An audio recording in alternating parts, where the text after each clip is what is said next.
Guys, ini adalah SUV paling popular kategori Proton. Harga baru RM123,000. Tetapi X70, kenapa orang tak nak beli Aku naik sedap, minyak pun okey, dia punya handling pun padu, orang tak nak beli. Sebab apa guys?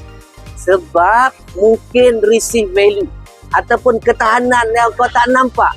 Sebab itulah dia pergi beli juga Cross tu walaupun harga lebih tinggi daripada X70. Kita tengok Cross yang lagi murah. Bismillahirrahmanirrahim. Aku bawa kepada kamu adalah Toyota Cross V 1.8 Auto. Yang ni adalah 2022. Masih lagi ada waranti daripada Toyota. Namun, ramai yang mencari Cross rupanya.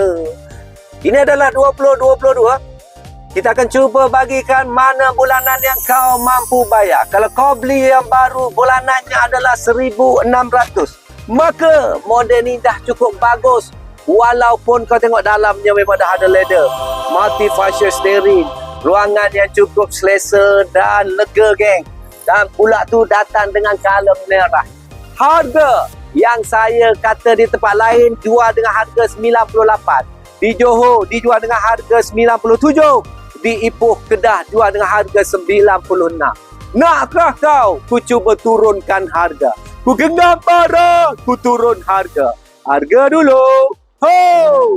Ho! Ho! 86,900.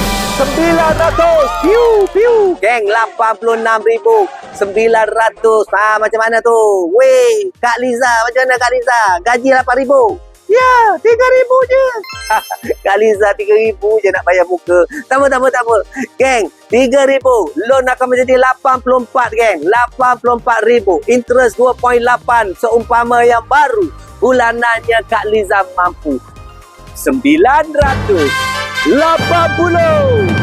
Guys, pada pandangan belakang cukup luas dan cukup lega. Dan ada pula power boot, geng. Lepas tu, geng, kita tengok daripada pandangan belakang. Toyota Cross tak berubah dengan model yang baru. 1,600 untuk yang baru. Maka, patutlah Kak Liza nak model ni. RM980 je. Mampu bayar rupanya. Dan yang paling penting, ketahanan kereta ni tak mudah rosak.